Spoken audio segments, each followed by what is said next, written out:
Therapy sessions are kind of a luxury because we can stop the action. We can pause things and we can give each partner the space to make different choices. But back home, it's a different story. During disagreements, things come so fast and furious that partners end up just reacting. If you're going to be able to, when you're frustrated, relax, let go of your agenda long enough to listen, take in new information, identify and acknowledge understandable things about your partner's point of view, you need a really cooperative nervous system to pull it off. Most of us have nervous systems that don't want us to do this. During disagreements, we have strong, involuntary reactions that often take us in the wrong direction. Our brains evolved over vast amounts of time. Our brains evolved basic mechanisms for quick responses that really gave us an advantage in the game of survival, but can definitely work against us in relationships. For example, when you get upset, what happens automatically, your nervous system makes this choice for you. You don't volunteer for it. But what happens is your physiology revs up, your heart rate goes up, respiration increases. And when this happens, study after study shows that your focus automatically narrows. And it's difficult to take a step back and see the bigger picture. I remember in one study, husbands who were headed for divorce during disagreements had heart rates that were 17 beats per minute higher than husbands who were headed for happy relationship futures. Aroused physiology is not your friend, but it just happens. When you feel upset, automatically, you'll tend to favor perceptions and interpretations that emphasize the threat possibilities. And because they come on strong, we tend to buy into them hook, line, and sinker. Sometimes trusting your gut's a good thing, but your gut is also wired to assume the worst. For our ancestors, walking along the pathway, when they heard a rustling in the bushes, there's two kinds of mistakes they could make. One mistake is assuming there's a tiger in the bush when there actually wasn't one. The other mistake is assuming there's no tiger in the bush when there actually was one. Well, guess who lived to pass on their genes to us? We inherited this tendency. It's, scientists call it the brain's negative bias. We're looking for trouble and we tend to believe it when we see it, not recognizing that we're biased toward the negative. There's actually a third mistake that our ancestors could make, and that's taking too long to decide if there's a tiger in the bushes or not, right?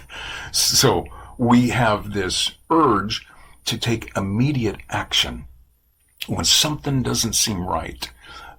It can be overwhelming. These nervous system tendencies are really strong. They're deeply ingrained, and they mess with relationships every day all over the world. Together, we call them reactivity. Now, we often tend to think of reactivity as something that's expressive, it's like, like an angry person. But actually it's not. It's an internal thing. It can then turn into external expression, but, a person can be perfectly silent while inside their heart is racing. They're jumping to unwarranted conclusions, and their nervous systems are automatically closing them off from external input.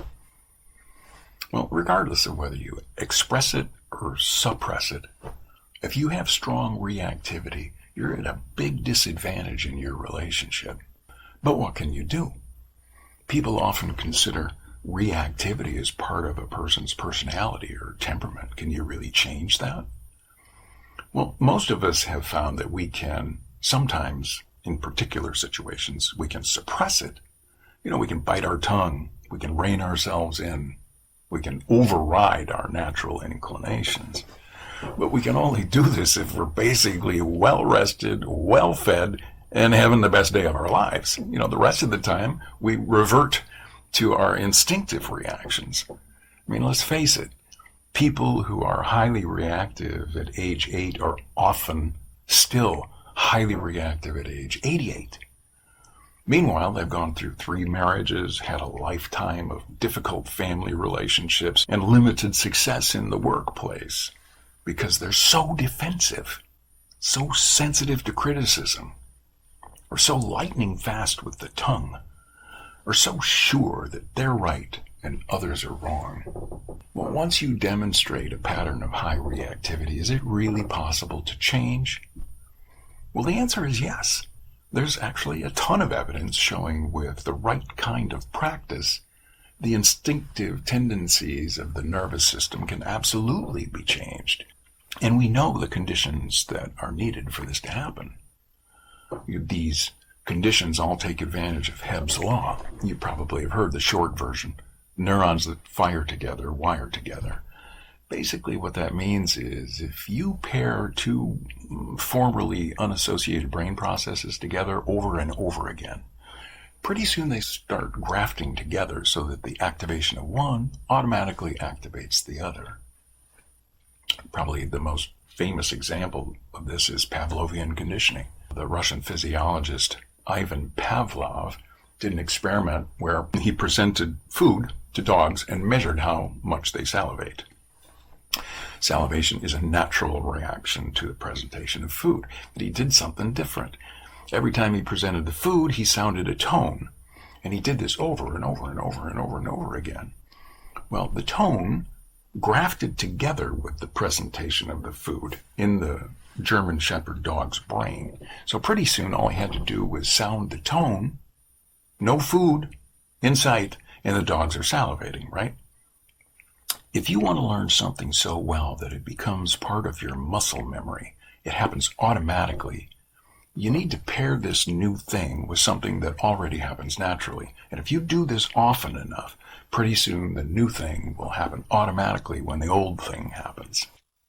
Well, it's taken us a while to figure this out, but the same basic procedures that enabled Pavlov to rewire the nervous systems of these German Shepherd dogs, they can also be used to change things like the degree of physical arousal that you automatically experience when you feel upset, the degree to which you buy into the thoughts that pop into your head when you get upset, and the ease with which you're able to let go of urges to say or do things that are unproductive during disagreements.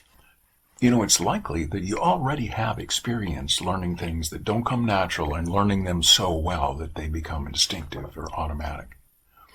Right? There's nothing natural about the movement of your fingers on a computer keyboard.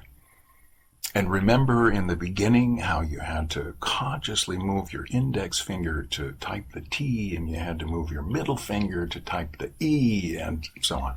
Well, look at you now. I mean, you're typing whole sentences without even thinking about it. Well, the same practice methods that enable you to type whole sentences without consciously moving your fingers from key to key can enable you to change your automatic reactions during disagreements too. We've been working on this process for over 3 decades. So when it comes to rewiring instinctive reactions that happen during disagreements, there are specific conditions that you have to meet. First of all, you need to practice when you're actually feeling upset. So, this takes most people out of the running right away because when they're upset, they don't want to practice. Actually, they're not even thinking of themselves. They're usually thinking of their partner.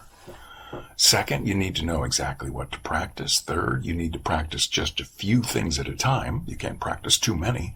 And fourth, you need to practice frequently, and the practice intervals need to be close to each other. So, as the years have gone by, we've continuously been developing and refining specific practices that meet these criteria and therefore can change your instinctive reactions during disagreements.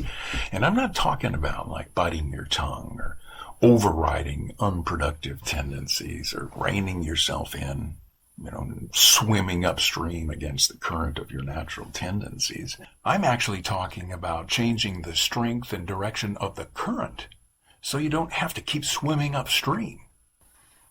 You can rewire your brain so that it actually stops generating automatic tendencies that take you in the wrong direction. In the second half of Petsy, this is exactly what we help partners do. We have the tools and practices that can make this happen. That's not the question. The question is, do you have the motivation you need to implement these practices on a daily basis? As I mentioned earlier, it's not usually fun for people. It comes down to motivation, or what we call the desire to rewire. Frankly, most people aren't motivated enough. They still think their partners are the main problem. But as therapy progresses, many of our clients come to realize that their own habits have been just as damaging to the relationships as their partners. And in order to change their habits, they need to rewire the way their nervous system automatically reacts in emotionally charged situations. The good news is that for people who are sufficiently motivated, it doesn't take as long as you might think. A person who's willing to set aside even 15 minutes per day can change a lifetime pattern of reactivity in less than 8 weeks.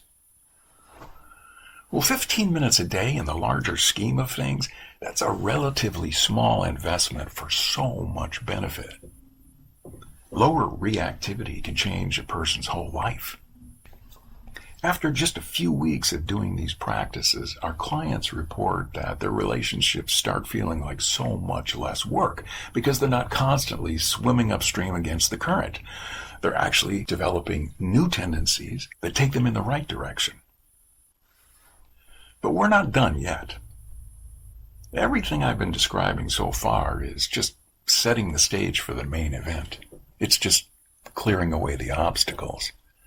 I mean, we don't commit ourselves to lifelong love relationships in order to, quote unquote, get along. We're in it for the good stuff. Business partners and roommates can get along. We want relationships where we feel special, connected, desired, admired, at ease, and safe. We want to feel like we're the most important person in the world to somebody, and we want to feel loved. Actually, I grew up with the wrong idea about love. I was told love isn't a feeling, it's a commitment. It's a commitment to being unselfish, to caring about the other person as much as you care about yourself. Well, that's a good foundation, right? I mean, you can't even be a good business partner if you're not going to be respectful and be able to count the other person's feelings as much as your own. And it's true that people who are destined for good relationships can be distinguished from those who are headed for poor relationships by the degree to which they engage in acts of caring. But studies also suggest there's a big difference between principled acts of caring, like I'm doing this because I want to be a good husband, and acts of caring that are done by people who are having a positive feeling toward their partner when they're doing it. We all know that caring acts can be exactly that. Caring acts like an actor. Yeah, nobody wants to be the principled love project of their partner. Across the board, there's quite a bit of evidence suggesting that caring acts are not enough, and that it's actually the positive feelings that partners have to each other that create the emotional bond. People who are headed for really satisfying love relationships can be identified by their ability to create the conditions that make it likely that their partners will spontaneously experience a ton of good feelings toward them. In other words, they're able to inspire desire in their partners. But they're also good at creating the conditions that make it likely that they themselves will experience a ton of positive feelings toward their partners. Many of us have the idea that, I'll have more positive feelings toward my partner when my partner does more things to feel positive about. But tons of studies over the last few decades have shown this is a very questionable assumption. I mean, yes, we do tend to have positive feelings when our partners do nice things, but we also know that in the very same set of circumstances, one person may be experiencing a ton of positive feelings and another person not feeling any positive feelings at all. A person's nervous system can be set up so that it automatically ignores positive things their partner does.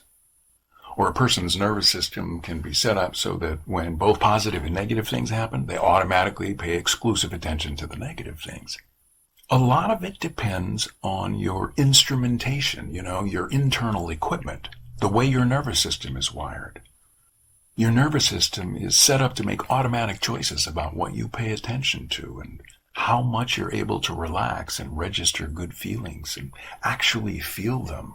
Some people seem to have nervous systems that have like finely tuned sensors that pick up on any whiff of anything positive and generate genuine good feelings in response. It reminds me of back in biology class. You remember when we learned about the inner ear? And there's these tiny hair-like sensors that pick up on even the faintest audio wave. So some people have nervous systems that seem to be that sensitive and pick up on positivity. Other people's nervous systems seem to have sensors that are more like an iron bar. It like takes a sledgehammer to register anything positive.